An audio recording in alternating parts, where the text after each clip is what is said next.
जय Hind dear student, 2021 की जो हमारी सीरीज है उसका जो हम लोग 2021 का सेकंड वाला पार्ट हम लोग देख रहे थे, उसका आज पार्ट सेकंड हमारे सामने है। 10 क्वेश्चन हम लोगों ने पार्ट फर्स्ट में कर लिए, आज हम लोग नेक्स्ट 10 क्वेश्चन करने वाले पार्ट सेकंड में। तो बच्चों, हम लोग बात कर रहे थे कि लेटीट्यूड और लॉन्गिट्यूड ऐसा हमारा एक टॉपिक है, अक्षांश और देशांतर रेखा है। यहाँ से भी हम लोगों को हर एनडीए के एग्जाम में क्वेश्चन देखने को कंटिन्यूसली मिल रहा है, ठीक है। तो उसी वाली सीरीज में आगे आप देख रहे होंगे इस 2021 का जो सेकंड वाला पेपर है, यहाँ पर भी हमारे सामने लेटीट्यूड और लॉन्गिट्यूड से 2 क्वेश्चन है। आप क्वेश्चन नंबर 67 देख रहे होंगे सेट ए का। यहाँ पर लिखा हुआ है ग्रीनविच माध्य समय निम्नलिखित में से किस देश का समय अंतर अधिकतम होगा। Which one of the following countries has the maximum time difference from Greenwich mean time. तो पहले तो ये पता होना चाहिए बच्चों कि ग्रीनविच मीन टाइम क्या है, ठीक है। तो जैसे ये हमारा ग्लोब है, इस पर यदि हम लोग वर्टिकल लाइन, खड़ी लाइनें खींचे तो इनको हम देशांतर रेखा या लॉन्गिट्यूड कहते हैं। क्या कहते हैं? देशांतर रेखा या लॉन्गिट्यूड। और ये जो देशांतर रेखाएं हैं ये लगभग कितनी है? 360 है, ठीक है। कितनी है? 360 लॉन्गिट्यूड है।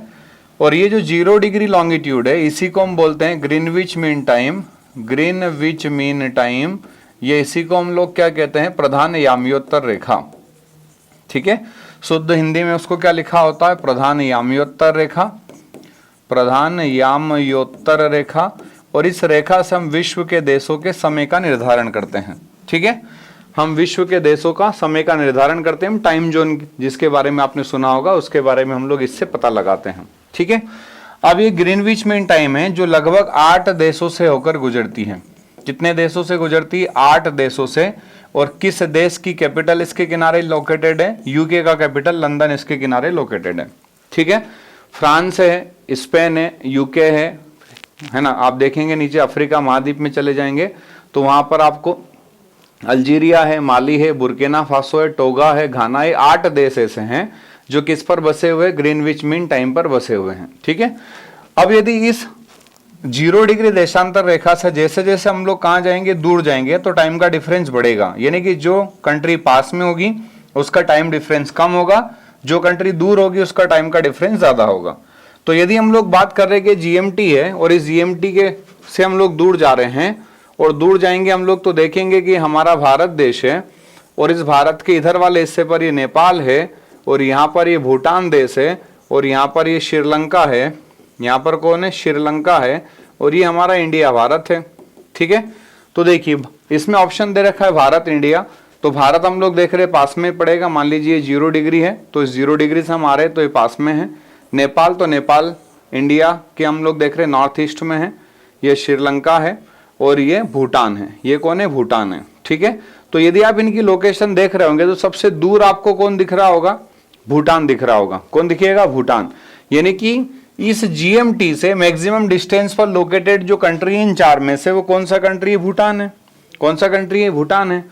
तो आप बता देंगे कि मैक्सिमम टाइम का डिफरेंस किस कंट्री में होगा? जीएमटी से मैक्सिमम टाइम का डिफरेंस होगा भूटान देश में। यदि मिनिमम पूछ लेता तो मिनिमम टाइम डिफरेंस हम किसका बता देते? इंडिया का बता देते। किसका? इंडिया का, ठीक है। चलिए, तो यहां पर हम लोगों ने ग्रीनविच मीन टाइम के बारे में और हम लोगों ने किसके बारे में बात किया है? हम लोगों ने बात किया है प्रधान याम्योत्तर रेखा के बारे में। अगेन अगला फर्स्ट क्वेश्चन हमारे सामने अक्षांश और देशांतर रेखा का, लेटीट्यूड और लॉन्गिट्यूड का, ठीक है। कर्क रेखा निम्नलिखित में से किस राज्य से होकर नहीं गुजरती है? The tropic of cancer does not passes through which of the following state. कौन सा ऐसा स्टेट है जहां से कर्क रेखा नहीं गुजरता है? 23.5 डिग्री उत्तरी अक्षांश नदर्न लेटीट्यूड को हम क्या बोलते हैं? कर्क रेखा कहते हैं। क्या कहते हैं? कर्क रेखा। ये ग्लोब है हमारा, ये 0 डिग्री लेटीट्यूड है, अक्षांश रेखा है। और इस 0 डिग्री को हम क्या कहते हैं? भूमध्य रेखा कहते हैं, ठीक है। और इस भूमध्य रेखा के ऊपर 23.5 डिग्री उत्तरी अक्षांश को हम कर्क रेखा कहते हैं। 23.5 डिग्री उत्तरी अक्षांश को कर्क रेखा कहते हैं, जो किन किन देशों से होकर गुजरती है? तो आप देखेंगे नॉर्थ अमेरिका का मेक्सिको और बहामास है। नॉर्थ अमेरिका का मेक्सिको और बहामास है। अफ्रीका महाद्वीप में हम चले जाएंगे तो वहाँ पर मॉरिटानिया है, माली है, अल्जीरिया है, नाइजर है, लीबिया है, इजिप्ट है। और एशिया महाद्वीप में हम आते तो सऊदी अरेबिया है, ओमान है, यूएई है, इंडिया है, म्यांमार है, बांग्लादेश है, चाइना है और ताइवान है। वियतनाम का नदर्न मोस्ट पॉइंट हल्का सा टच करते हुए जाता है। तो ये देश है जिससे कर्क रेखा होकर के जाती है। और इसमें भारत के 8 राज्य है। भारत के कितने राज्य? 8।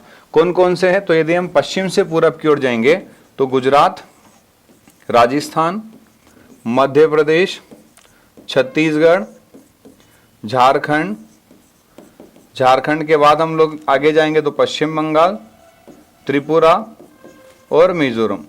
ये जो 8 राज्य आपको दिखाई दे रहे हैं स्क्रीन पर, पश्चिम से पूर्व मैंने क्रम से लिखे हैं। ये सभी के सभी जो राज्य हैं ये किस पर बसे हुए हैं? कर्क रेखा पर। तो आप देखेंगे मणिपुर लिखा हुआ है, तो हमने कहीं पर भी यहाँ मणिपुर लिखा है क्या? नहीं लिखा है। हमने मध्य प्रदेश लिखा है और मिजोरम लिखा है। मध्य प्रदेश और मिजोरम है, ठीक है। पश्चिम बंगाल हमने लिखा हुआ है, गुजरात हमने लिखा है, झारखंड हमने लिखा है। कौन सा स्टेट हमारी 8 राज्यों की लिस्ट में नहीं है? मणिपुर नहीं है। तो राइट आंसर क्या हो जाएगा हमारा? मणिपुर।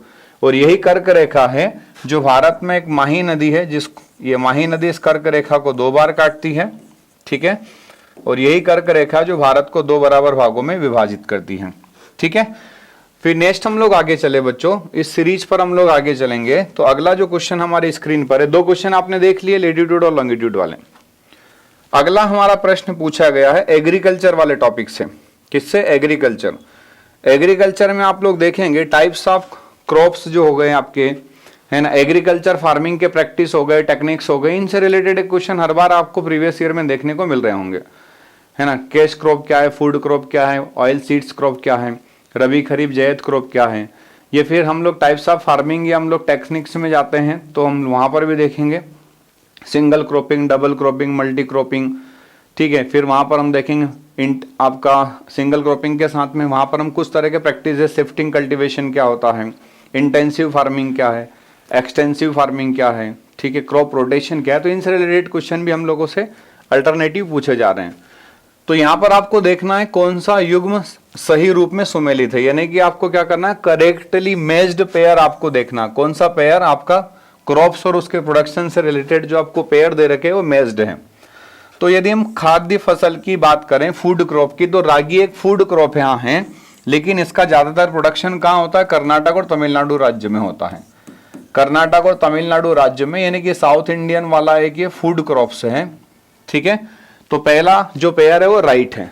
दूसरा केश क्रॉप पटसन, जूट पटसन आपको पता होगा, जूट हो गया, पटसन हो गया, कपास हो गया, या फाइबर क्रॉप है।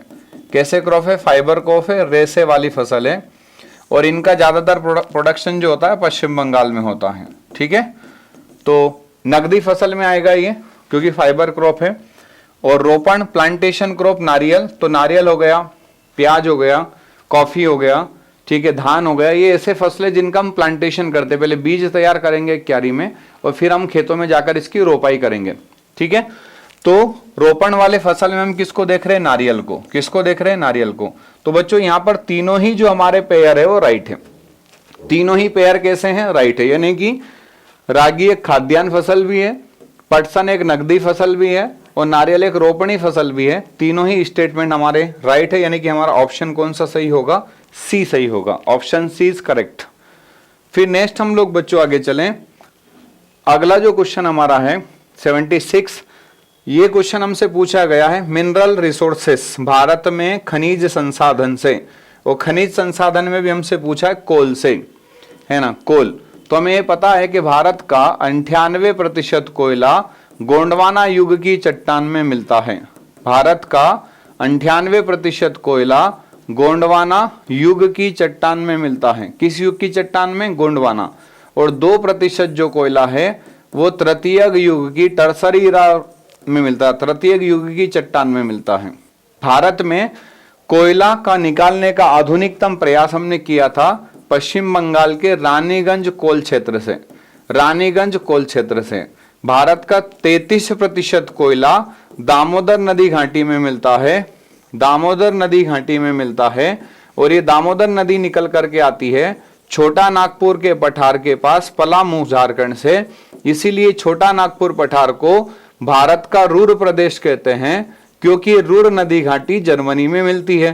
क्योंकि रूर नदी घाटी जर्मनी में मिलती है, इसलिए जर्मनी को यूरोप का काला प्रदेश भी कहते हैं। जर्मनी को यूरोप का काला प्रदेश भी कहते हैं। ठीक है, तो क्या क्या हम लोगों ने देखा, कोयला का सबसे अधिक हम देखेंगे भंडारण झारखंड राज्य में मिलता है। कहां मिलता है? झारखंड में।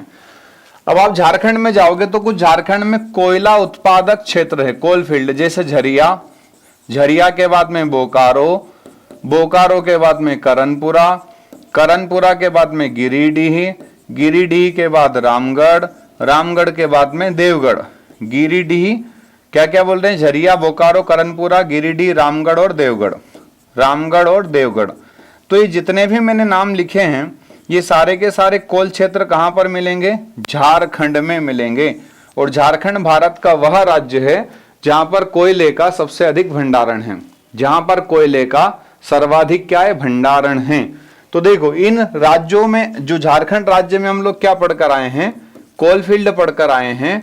यहां पर आप देख रहे होंगे तो झरिया भी झारखंड में है, रामगढ़ भी झारखंड में है, देवगढ़ भी झारखंड में है, लेकिन ये उमरिया जो है मध्य प्रदेश में है। कहां पर है? मध्य प्रदेश में। ठीक है, तो पूछ रहा था इनमें से कौन सा कोयला क्षेत्र झारखंड में स्थित नहीं है? तो झारखंड में कौन सा स्थित नहीं है? उमरिया नहीं है। उमरिया कहां है? मध्य प्रदेश में है।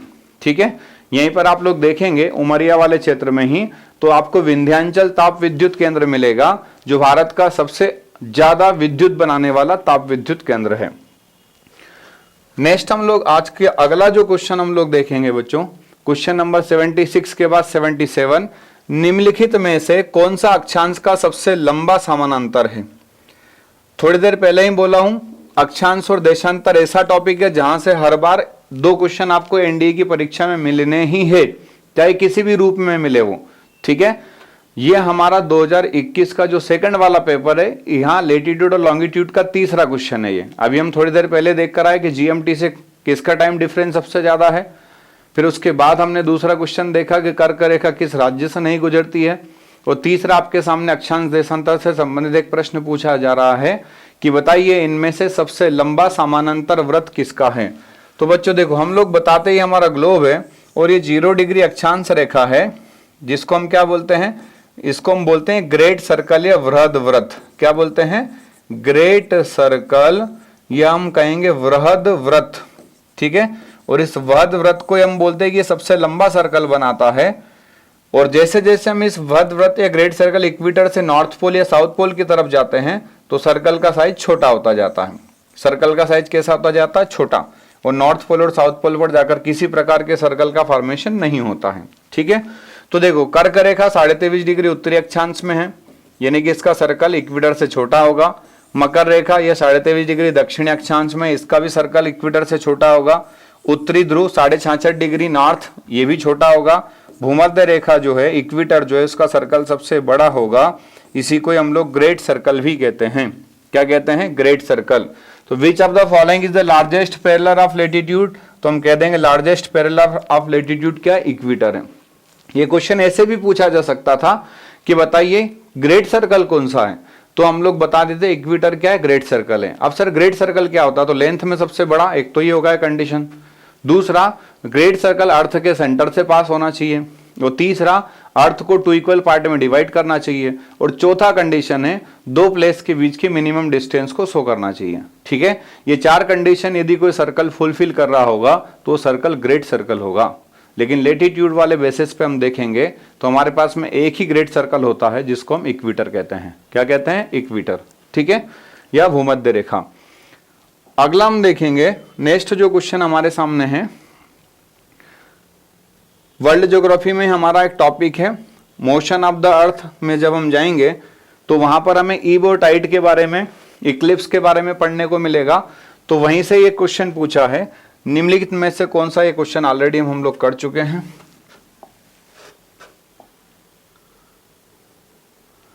गुरुत्वाकर्षण बल के प्रभाव के कारण महासागरीय जल में होने वाले आवधिक उतार और चढ़ाव को क्या कहते हैं? ठीक है, हम सिंपल सा बोलते हैं periodically rise and fall of ocean water is response to gravitational force is called. किसका gravitational force? Due to attraction of sun and moon, sun and moon, सूर्य और चंद्रमा के आकर्षण बल के कारण। किसके कारण? आकर्षण बल। ठीक है, सूर्य और चंद्रमा के आकर्षण बल के कारण सागरी जल का ऊपर उठना और नीचे गिरना क्या कहलाता है? ज्वार भाटा कहलाता है। Ebb and tide, ebb and tide, periodically rise and fall of water is known as ebb and tide. तो देखो धारा, तो हम बोलते हैं धारा क्या होता है? करंट। जब विंड के फ्रिक्शन फोर्स के कारण ओशियन सरफेस का वाटर एक डेफिनेट डायरेक्शन में डेफिनेट वेलोसिटी के साथ मूव करता है तो उसको हम धारा कहते हैं। ठीक है। तरंग वेव्स जो होती है तो हम बोलते हैं कि वाटर जो है विंड के फ्रिक्शन के कारण जनरली क्या करता है? प्रोपोल्ड होता है, जिसको हम क्या बोलते हैं? वेव्स बोलते हैं। ज्वार भाटा ये वही है जिसको हम लोग पढ़ना चाह रहे हैं, जिसका डेफिनेशन हमारे सामने ऊपर लिखा हुआ है। और सुनामी, जब आप देखेंगे अर्थक्वेक वाटर बॉडी के अंदर आ जाता है और उससे जो वेव जनरेट होता है उसको हम सुनामी कहते हैं। भूकंप जब जलीय सतह में वाटर सरफेस में होगा और उसके कारण जो वेव जनरेट होगा वो सुनामी वेव है। सुनामी एक जापानी भाषा का शब्द है जिसका मीनिंग है तट पर आती हुई समुद्री लहरें। ठीक है। तो यहां हमारा राइट आंसर क्या हो जाएगा बच्चों? ईब एंड टाइड, ज्वार और भाटा। टाइडियल वेव कहेंगे उन वेव को, हम क्या कहेंगे? टाइडियल वेव। और इससे जनरेट होने वाली एनर्जी होगी टाइडियल एनर्जी, जो मैक्सिमम कहाँ मिलती है? गुजरात के कोस्टल एरिया में और वेस्ट बंगाल के कोस्टल एरिया में। नेक्स्ट हम देखिए क्वेश्चन नंबर 78 के बाद अगला जो हमारा क्वेश्चन है 84। ये क्वेश्चन हमसे पूछा गया है मल्टीपर्पज प्रोजेक्ट से, बहुउद्देशीय परियोजना से। ठीक है। हम एक टॉपिक रिवर पढ़ते हैं, रिवर के साथ ही हम वाटरफॉल पढ़ते हैं और वाटरफॉल के साथ ही city located on the river bank और मल्टीपर्पज प्रोजेक्ट। ये चार हम लोग टॉपिक पढ़ते हैं रिवर से संबंधित। ठीक है। तो यहां पर हम लोगों से पूछा गया कि कौन सा जो पेयर है वो मैच होगा, आपको कोड बना करके पेयर को मैच करना है। तो हीराकुंड बांध भारत में महानदी पर उड़ीसा राज्य में है। महानदी पर किस राज्य में है? उड़ीसा। पंचेत और सींदरी आपने देखा होगा, दामोदर नदी के किनारे बसे हुए शहर भी है और पंचेत एक परियोजना है जो दामोदर नदी पर है और दामोदर में भी कहां पर मिलेगी हम लोग को? झारखंड में। कोशी परियोजना कोशी नदी पर ही है, बिहार राज्य में। और उकाई परियोजना ताप्ती नदी पर, उकाई और काकरापारा ताप्ती नदी पर है, गुजरात राज्य में। तो यदि आप सही कोड बनाना चाहेंगे तो ए के सामने 3 होना चाहिए, बी के सामने 4 होना चाहिए, सी के सामने 2 और डी के सामने 1, यानी कि हमारा राइट कोड जो होगा वो ए होगा। राइट कोड क्या है हमारा? ए। ठीक है। तो आप डैम एंड प्रोजेक्ट को भी आप ठीक से पढ़े बच्चों, और खास करके नदियों के साथ में आप राज्यों के नाम भी याद रखेंगे। नेक्स्ट क्वेश्चन की तरफ हम बढ़े। निम्नलिखित में से कौन सी विशेषता नदी के अपर्दन और निक्षेपण का कार्य करती है? इरोजनल और डिपोजनल दोनों फीचर को क्या करें? रिप्रेजेंट करें। तो बच्चों जब कोई नदी पर्वतीय क्षेत्र से कोई नदी बढ़ रही है और वो प्लेन मैदानी क्षेत्र में जा रही है, कहाँ जा रही है? मैदानी क्षेत्र में। तो मैदानी क्षेत्र में जब वो प्रवेश करेगी तो उस नदी के बहने की गति थोड़ी कम होगी। जो अवसाद वो पर्वतीय क्षेत्र से लेकर के आई, उन अवसादों का जमाव भी कहीं ना कहीं होगा। तो वहां पर वो क्या करती है? एस अल्फाबेट के आकार में बहती है। और जब कोई नदी इस एस अल्फाबेट के आकार में बहती है तो इस संरचना को हम हिंदी में विसर्प कहते हैं और इंग्लिश में मेंडर्स कहते हैं। ठीक है। तो जब ये संरचना बन रही होगी तब आप देखेंगे, सपोज मान लीजिए यहां पर क्या होगा? सेडिमेंटेशन होगा, अवसाद का जमाव होगा, तो ही ये नदी क्या करेगी? अपने मार्गों को इधर बदलेगी। और जब ये मार्ग इधर बदल रही होगी तब यहाँ पर इरोजन हो रहा होगा, यानी कि इस स्थान पर अपर्दन देखने को मिल रहा होगा और इस स्थान पर निक्षेपण देखने को मिल रहा होगा। तो आप देख रहे होंगे जो इस प्रकार की संरचना बन रही है इसको हम विसर्प कहते हैं। क्या कहते हैं? विसर्प। और जब ये नदी सीधा शॉर्टकट ले लेगी, इस मेंडर्स वाले पार्ट को सेपरेट कर देगी, तो यहाँ पर ये जो झील बनेगी इस झील को हम क्या कहते हैं? ऑक्सबो लेक या गोखुर झील या छाड़न झील कहते हैं। ठीक है। ऑक्सबो लेक, गोखुर झील या झाड़न झील कहते हैं। तो पोर्ट होल्स तो क्या होता है? जनरली हम लोग देखेंगे जहां से नदियों का पानी बह करके जा रहा है, नदियों का पानी जहां बह करके जा रहा है तो नदियों के बीच में कहीं कहीं छोटे छोटे से मुलायम चट्टान वाले भाग जो होते हैं टूट करके चले जाते हैं और वहां पर एक होल जो होता है उसको हम पोर्ट होल्स बोलते हैं। क्या बोलते हैं? Port holes. ठीक है। छाड़न झील अभी हमने बोला है कि जब कोई नदी अपने विसर्प को, मेंडर्स को त्याग दे तो वहां बनने वाला जो झील होगा वो छाड़न झील या गोखुर झील या ऑक्सबो लेक होगा। यदि कोई नदी अपने किनारे पर कंकड़ पत्थर जमा कर देती है तो उसको हम लेवी या तटबंध कहते हैं। लेवी या क्या कहते हैं? तटबंध कहते हैं। और जब कोई नदी कंकड़ पत्थरों के बीच से बह करके जाती है ना, तो उसको हम रैपिड्स या छिप्रिका कहते हैं। रैपिड्स या क्या कहते हैं? छिप्रिका। तो आप देख रहे होंगे कि ये जो छाड़न झील या चाप झील या आपका ऑक्सबो लेक है, इस ऑक्सबो लेक का फॉर्मेशन उसी समय होगा जब नदी कहीं कहीं पर क्या करेगी, डिपोजिशन कराएगी और कहीं कहीं पर इरोजन कराएगी। यानी कि ऑक्सबो लेक के फॉर्मेशन में इरोजन और डिपोजिशन दोनों तरह की एक्टिविटी शामिल है। Both activities are involve in the formation of oxbow lake, erosion as well as deposition. Next question की तरफ हम लोग बढ़े तो अगला क्वेश्चन है, निम्नलिखित में से कौन सी भारत में कृषि की विशेषता नहीं है। आप लोग देख रहे होंगे कृषि से संबंधित टॉपिक का ये दूसरा प्रश्न है हमारे इस पेपर में। एक हम थोड़ी देर पहले पढ़कर आए हैं, नकदी फसल, पटसन, खाद्यान्न फसल, रागी, रोपणी फसल, नारियल, तीनों स्टेटमेंट सही पढ़कर हम लोग आए हैं। ठीक है, और अगला उसी समय जब मैं प्रश्न आपसे बोल रहा था तब मैंने कहा भी था कि टाइप्स ऑफ फार्मिंग या कल्टीवेशन से रिलेटेड क्वेश्चन भी हम लोगों से पूछे जा सकते हैं। तो यहां बोला निम्नलिखित में से कौन सी भारत में कृषि की विशेषता नहीं है। विच of the following is not a feature of Indian agriculture. भारतीय कृषि की इनमें से कौन सी विशेषता नहीं है।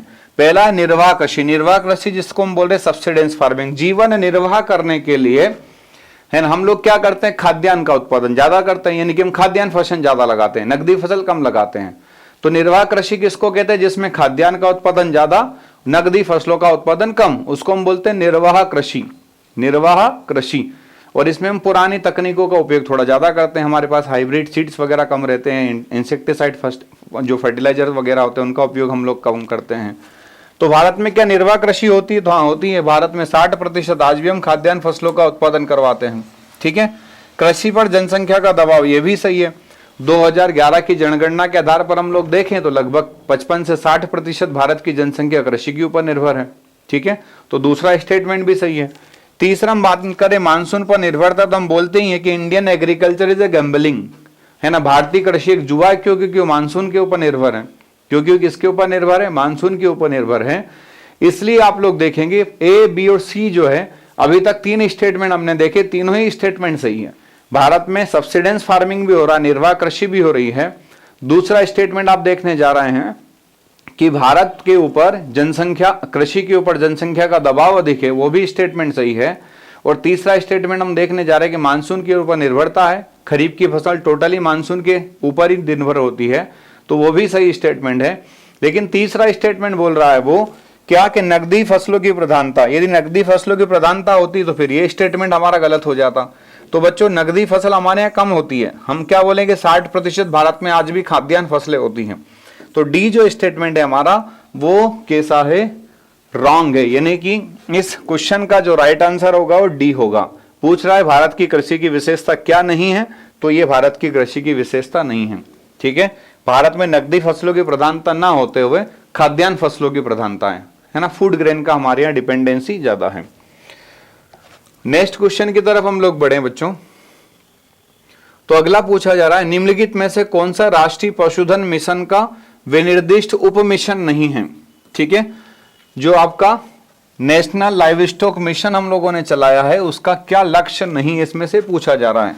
पहला पशुधन का विकास तो हम लोग करेंगे सही, पशुधन का ज्यादा से ज्यादा विकास हम लोग करेंगे ताकि कई सारे लोगों की आर्थिक जो संसाधन होते हैं, उनकी रोजी का जो साधन होता है वो कहीं ना कहीं हम देखते हैं मुर्गी पालन, पशुपालन, है ना, दुग्ध उत्पादन वगैरह, जैविक खाद वगैरह बनाना, काफी सारी डिपेंडेंसी इसके ऊपर होती है। दूसरा पश्चिमोत्तर क्षेत्र में सुअर का विकास, कहीं ना कहीं ये मुझे नहीं दिख रहा, हम पहले चारों सेक्शन को हम चेक कर लें। अगला है चारा और आहार का विकास, तो ये भी सही है ना, राष्ट्रीय पशुधन मिशन ये भी करवाता है। और अगला है कौशल विकास, प्रौद्योगिकी हस्तांतरण और विस्तार, स्किल डेवलपमेंट भी हम कर रहे हैं। मॉडर्न टेक्नोलॉजी के साथ में हम देख रहे हैं आजकल हमारे पास कई सारे संसाधन विकसित हुए हैं। ठीक है, तो आप देखेंगे बी जो ऑप्शन है हमारा वो कैसा है, इस मिशन का पार्ट नहीं है, यानी कि बी जो ऑप्शन हमारा है वो राइट है। पश्चिमोत्तर क्षेत्र में, है ना, pig development in the north western region, ये जो ऑप्शन हमारा ये सही है। ये राष्ट्रीय पशुधन मिशन का कोई लक्ष्य इस तरह का नहीं है कि हम पश्चिमोत्तर भारत में किसका विकास करें, शुअर का, पिग का हम लोग विकास करें। ठीक है, नेक्स्ट क्वेश्चन की तरफ हम लोग बढ़े। तो बच्चों आज का जो हमारा 2021 का जो सेकंड वाला पेपर था वो कंप्लीट हुआ, है ना। जिन बच्चों ने पहला वाला पार्ट नहीं देखा है तो आप जरूर उस फर्स्ट पार्ट को आप देख लीजिए। फर्स्ट पार्ट को और सेकंड पार्ट दोनों आपके कंप्लीट हो चुके हैं। 2021 का सेकंड वाला पेपर हमने कंप्लीट कर लिया है। एक नए पेपर में हम लोग मिलेंगे 2021 के फर्स्ट वाले पार्ट में, एक नई उम्मीद के साथ, एक नई ऊर्जा के साथ, नए वर्ष के साथ। तब तक के लिए आप बच्चों को जय हिंद, जय भारत, वंदे मातरम।